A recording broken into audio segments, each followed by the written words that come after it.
말씀이 있는 교회, 그 말씀 전하는 교회, 말씀대로 살아가는 교회, 말씀의 빛 교회. 와의 말이니라. 아멘. 아멘. 감사합니다. 오늘은 이른 비와 늦은 비라는 제목으로 함께 말씀을 나누고자 합니다. 오늘 본문은 스가랴서의 이제 후반부에 해당하죠. 그러니까 포로기 이후에 바벨론의 포로로 사로잡혀 갔다가 돌아온 포로기 이후에 회복의 메시지를 담고 있는 핵심적인 구절이 오늘 본문에 있습니다. 앞서 스가랴서 9장 9절에서 17절까지 무슨 내용이었냐면 겸손한 왕으로 오셔서, 그러니까 예수 그리스도를 예표하는 말씀이죠. 겸손의 왕으로 오신 예수님이 공의와 긍휼을 베풀어서 회복시키실 것이다. 그러니까 메시아 예언을 담고 있었죠. 이어지는 오늘 본문에서는 10장에서는 거짓된 목자들을 제거하시고 참된 목자가 구원을 베푸신다 라는 내용을 담고 있습니다. 그리고 이어지는 11장, 사실은 이제 이게 오늘 본문이 토요일 본문이고 생명의 삶 본문으로는 11장이 오늘 본문이죠. 11장에서는 이 내용을 좀 더 구체적으로 강조해서 다루고 있습니다. 이때 두드러진 10장과 11장에서 가장 두드러지는 반복되는 단어가 하나 있는데 뭐냐면 바로 목자라는 단어입니다. 목자라는 단어는 히브리어로 로에라는 단어인데요. 이 목자라는 단어가 무려 10장과 11장에 11회 사용됩니다. 그리고 먹이다라는 동사로 번역된 것까지 하면 총 12회 반복되는 단어가 바로 이 목자예요. 자, 2절 말씀. 2절 말씀 함께 한번 읽어보실까요? 자, 시작. 드라빔들은 허탄한 것을 말하며 복술자는 진실하지 않은 것을 보고 거짓 꿈을 말한즉 그 위로가 헛됨으로 백성들이 양같이 유리하며 목자가 없으므로 곤고를 당하나니. 목자는 다 아시다시피 메시아 되신 예수 그리스도를 예표하는 표현입니다. 스가랴서에서는 오늘 본문 2절에서 가장 먼저 맨 처음으로 언급된 게 바로 2절이에요. 메시아 되시는 예수 그리스도를 예표하는 단어가 이 목자라는 단어죠. 거짓 목자들의 해악과 거짓 목자에 대한 심판이 주어질 것과 이들과 대비되는 참된 목자이신 메시아 예수 그리스도께서 구원과 회복을 이룰 것인 그 메시아가 어디서 유다 지파에서 나올 것을 예언하고 있는 본문입니다. 자, 오늘 본문 이 10장을 이렇게 보면 되는데요. 한번 보실까요? 표를 보시면 자, 10장 1절에서는 여호와께 비를, 이게 키아스틱 구조라고 하는데요. 점진적입니다. A, B, C 그 다음에 B-, C-, 이렇게 이 구조로 되어 있는데요. 10장 1절에서는 여호와께 비를 구하라입니다. 하나님께 늦은 비를 구하라는 명령으로 시작되죠. 이는 영적 갈급함과 하나님께 의지하는 신앙의 자세를 보여줍니다. 비는 거짓 목자들과 우상들의 무가치함에 대해서 다루고 있습니다. 2절부터 3절 상반절까지 해당하는 내용인데요. 드라빔과 복술가들의 헛된 말씀, 거짓 목자들로 인해서 백성이 고난받는 현실을 지적합니다. 인간적인 지혜와 우상의 한계가 드러나죠. 그리고 핵심인 C에는 참된 목자, 모퉁이 돌이 등장합니다. 여호와께서 친히 그의 무리를 돌보시며 그들 중에서 모퉁이 돌과 말뚝, 전쟁 활이 나올 것을 약속하십니다. 이 메시지는 메시아적 지도자의 도래를 암시하는 본문입니다.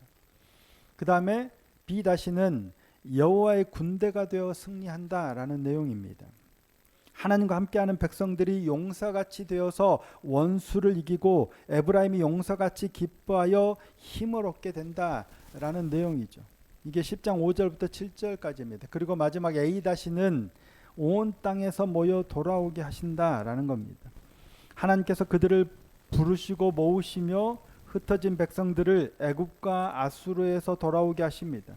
회복과 귀환의 약속으로 마무리되죠. 그러니까 수미 쌍관 구조라고도 하죠. 앞뒤가 이 대칭이 되는 구조입니다. A와 A-, B와 B-, 그 핵심이 C인데 핵심이 뭐였어요? 참된 목자, 모퉁이 돌의 등장, 메시아가 오셔서 회복하실 거다라는 내용이 이 스가랴서 10장과 11절의 핵심입니다. 나라가 망하고 바벨론으로 포로로 끌려갔다가 70년 만에 돌아왔죠. 다 돌아온 게 아니죠. 다시 돌아와서 가장 먼저 한 게 뭐예요? 예루살렘 성전을 재건하는 일인데 성전 재건이 원만하게 이루어지지 않죠. 마땅한 왕이나 이런 지도자가 없어요. 포로에서 돌아오긴 했지만 스룹바벨이라고 하는 정치적인 지도자가 있긴 하지만 여호수아라고 하는 대제사장이 있긴 하지만 든든한 나라나 든든한 지도자가 있는 게 아니에요. 여전히 방해꾼들이 있죠. 그래서 성전 공사가 무려 16년 동안 중단돼요. 다시금 시작되지만 스가랴가 18년 성전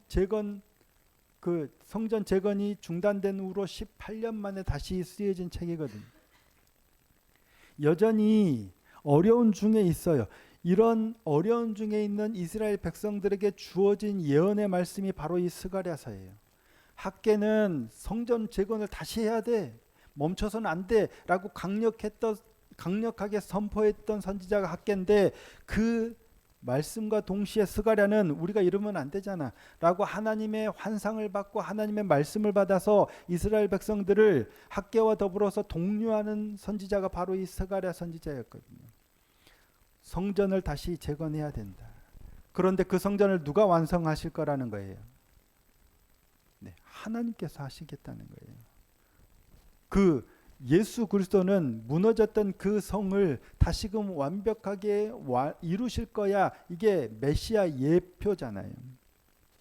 한마디로 하나님께서 주시는 메시지는 회복입니다.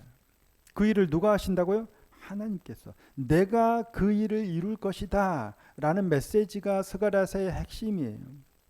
이를 위해서 한 사람을 세우실 텐데 그가 바로 로에 목자라는 거예요.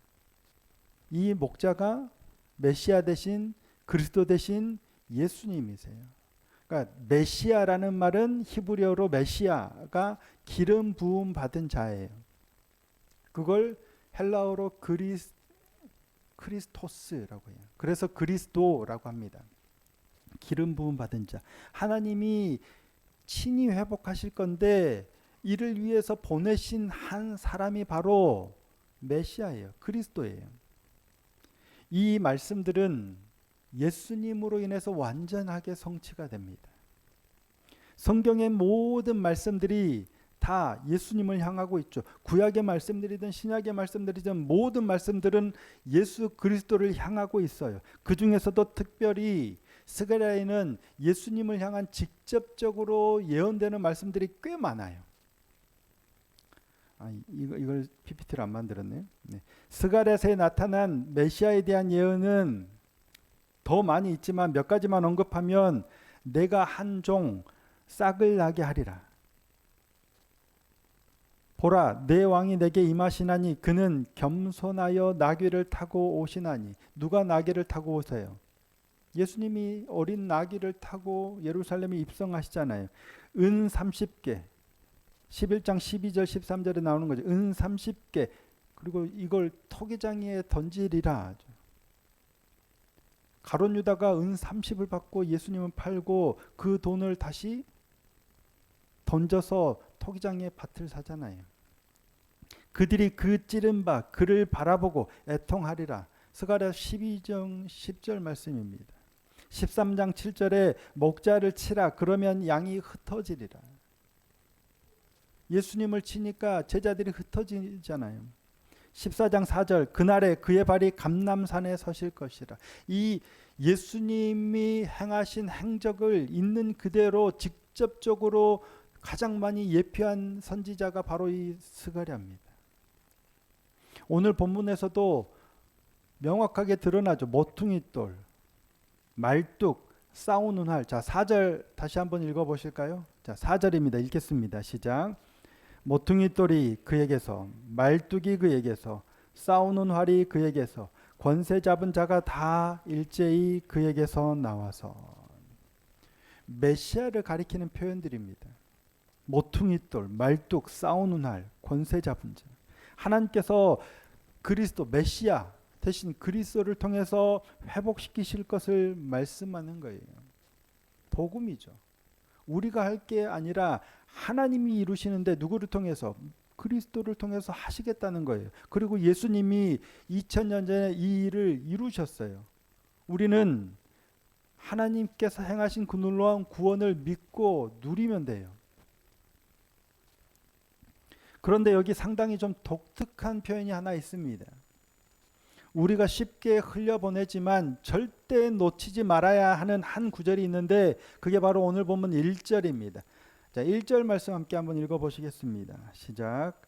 봄비가 올 때에 여호와 곧 구름을 일게 하시는 여호와께 비를 구하라. 무리에게 소낙비를 내려서 밭의 채소를 각 사람에게 주시리라. 아멘. 지금 개역개정 성경으로 번역된 걸 읽으면 조금 이상하죠. 봄비가 올 때에 하나님께 비를 구하래요. 비가 올 때 왜 구해요? 비가 오는데, 그렇죠? 번역이 좀 애매하게 돼서 그런 겁니다. 이 봄비라는 말은 말르코시, 히브리어로 말르코시라는 단어인데 늦은 비를 뜻해요. 그러니까 추수 전에 내리는 마지막 비를 뜻하는 말이에요. 근데 봄비가 올 때가 아니고 봄비가 내리는 와야 하는 기간이에요. 그러니까 팔레스타인 지역에는 이른 비와 늦은 비가 있다고 합니다. 이른 비와 늦은 비는 우기인 가을, 건기인 봄에, 가을과 봄에 내리는 비를 가리킨대요. 그러니까 이른 비는 10월과 11월경에, 우리와는 좀 다르죠. 10월과 11월경에 이른 비가 내려서 굳어졌던 땅을 부드럽게 해서 뭘 하게 하냐면 경작할 수 있게 하는 거예요. 이른 비가 와야 경작을 시작할 수 있는 거예요.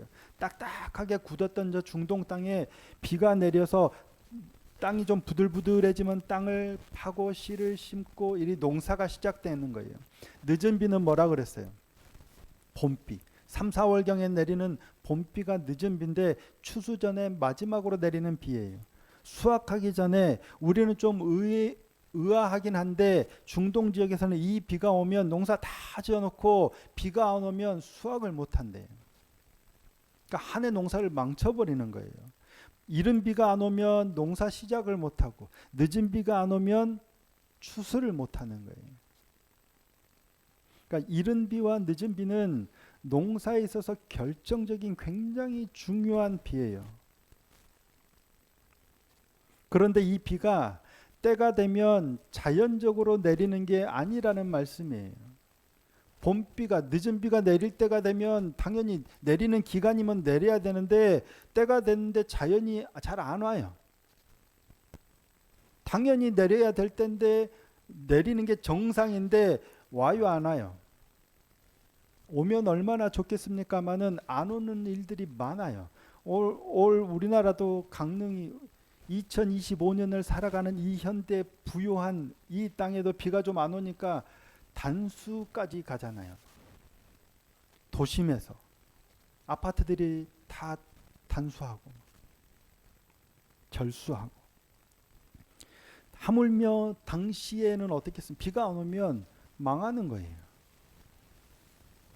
이 비는 독특해요. 우리가 애굽이라고 하는 이집트는 관계시설, 관계산업이 굉장히 발달했어요. 나일강을 중심으로 해가지고 굉장히 이 관계 수로가 굉장히 발달한 나라예요. 그래서 발로 물대기를 하던 지역이에요. 물이 워낙에 풍성하니까 발로 물을 대서 농사를 언제든지 지을 수 있었던 땅이에요. 하지만 가나안은 그렇지 않아요. 자, 신명기 11장 10절 11절입니다.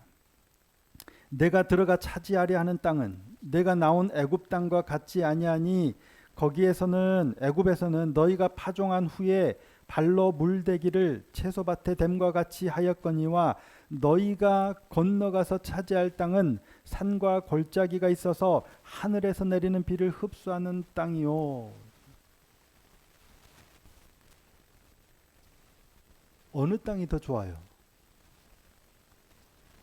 애굽에 발로 물을 댈 수 있는 땅이 그냥 인간적인 눈으로 보면 훨씬 좋은 땅이잖아요. 물이 풍부해요. 언제든지 편하게 농사 지을 수 있는데, 근데 가나안은 하늘에서 내리는 비를 흡수해 버려요. 그런데 하나님은 그 땅을 뭐라고 명하세요? 젖과 꿀이 흐르는 땅이라고 명하세요. 내가 너희에게 줄 저 젖과 꿀이 흐르는 가나안으로 가라 하고 이스라엘 백성을 애굽에서 데리고 나오셔서 그 땅에 들여 보내세요. 그리고 그 땅을 이스라엘 백성들에게 영원한 약속으로 주신 거예요. 하나님이 주시는 젖과 꿀이 흐르는 땅이에요. 그런데 어느 땅이 더 좋아요? 자, 신명기 11장 12절입니다.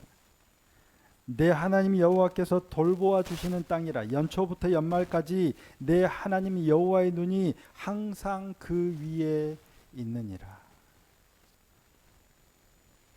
비가 내리면 땅이 물을 흡수해 버리지만 하나님이 항상 그 땅을 보고 계세요. 그래서 때가 되면 비를 내리세요. 하나님의 돌보심이 없으면 하나님을 절대적으로 의존해야만 하는 땅이 가나안이에요. 봄비가 올 때 구름을 일게 하시는 하나님께 비를 구해야만 하는 땅이 가나안이에요. 언제든지 발로 물을 대서 농사를 지을 수 있는 땅, 하나님의 도우심 없이는 살 수 없는 땅, 어느 땅이 더 좋은 땅이에요?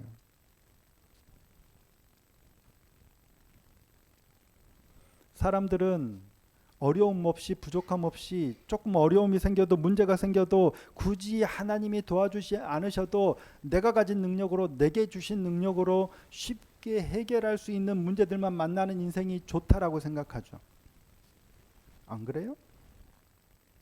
하나님이 내게 돈도 좀 많이 주시고 건강도 주셔서 문제가 좀 생기더라도 하나님이 주신 부요함으로 그 정도 문제는 내가 해결할 수 있어. 굳이 하나님께 더 구하지 않아도 하나님이 주신 복으로 해결할 수 있는 정도의 문제만 만나는 삶, 평안하잖아요. 그런데 우리가 걸어가는 삶이 그런가요? 만만치 않잖아요. 건강도 내 마음대로 안 돼, 재정도 내 마음대로 안 돼.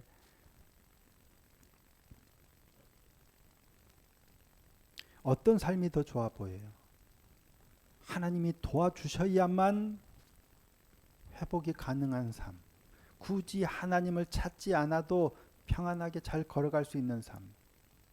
사실 우리는 하나님을 찾지 않아도 될 만큼 문제가 없는 평안한 삶을 훨씬 더 많이 바라잖아요. 굳이 어려움을 지나가면서 하나님 좀 도와주세요. 하나님의 도우심, 하나님의 돌보심이 있는 삶을 안 그런가요? 근데 하나님께서는 발로 물을 댐이 채소밭에 댐과 같이 하는 애굽 땅이 아니라 비를 흡수하는 이 가나안 땅을 젖과 꿀이 흐르는 땅이라고 하셨고 그 땅을 하나님의 백성에게 주셨어요.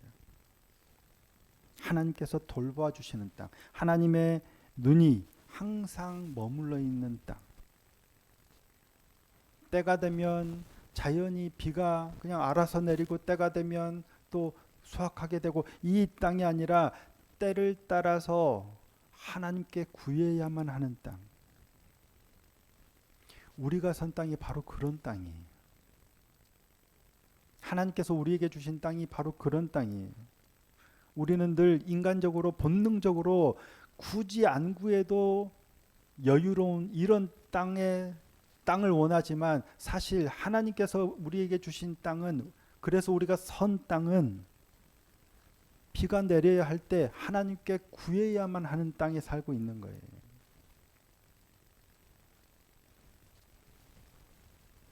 애굽을 동경할 일이 아닙니다. 우리에게 주신 땅에서 때에 따라서 주시는 그 은혜를 구하며 감사하며 걸어가야 하는 땅입니다. 땅을 바꿔서 나 애굽으로 돌아갈래, 망하는 길입니다. 저와 여러분은 하나님이 택하셔서 하나님의 백성으로 삼으신 사람이에요. 그리고 가나안 땅으로 들여보낸 사람들이에요. 우리가 선 땅은 이른 비와 늦은 비를 때에 따라 내려주셔야만 살아갈 수 있는 땅이에요.